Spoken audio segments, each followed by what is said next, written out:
Monsieur le Président. Je remercie d'abord M. Pereira d'avoir introduit le débat avec un rapport et un exposé de talent. Toute la commission du développement, enfin la grande majorité, se range derrière les conclusions tirées dans le cadre de ce rapport et je ne puis que me féliciter de la qualité de ce qui est sorti de nos débats.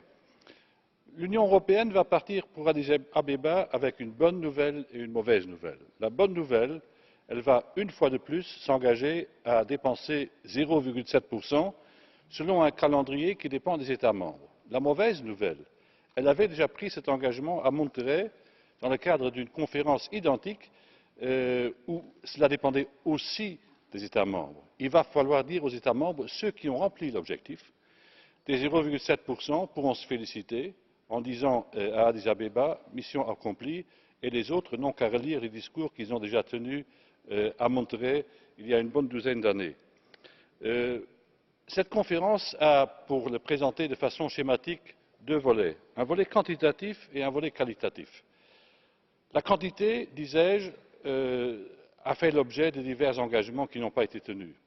La qualité, elle doit viser, bien entendu, ceux qui ont le plus besoin de l'argent au titre de l'aide publique au développement.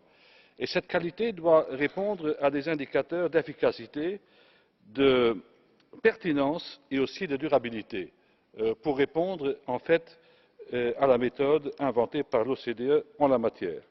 Ajoutons aussi qu'il faut que l'aide soit prévisible.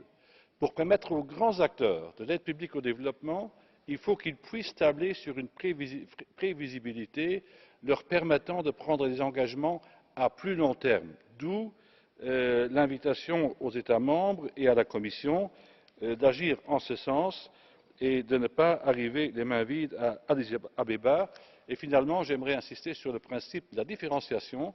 Si nous voulons lutter efficacement contre l'aide publique au développement, il va falloir appliquer ce principe que la Commission appelle de ses vœux et que nous avons soutenu et qui vise à rappeler à ceux qui génèrent aujourd'hui suffisamment de ressources pour subvenir à leurs propres besoins qu'ils le fassent, notamment les pays à revenus intermédiaires, afin que nous puissions concentrer notre aide sur ceux qui en ont cruellement besoin.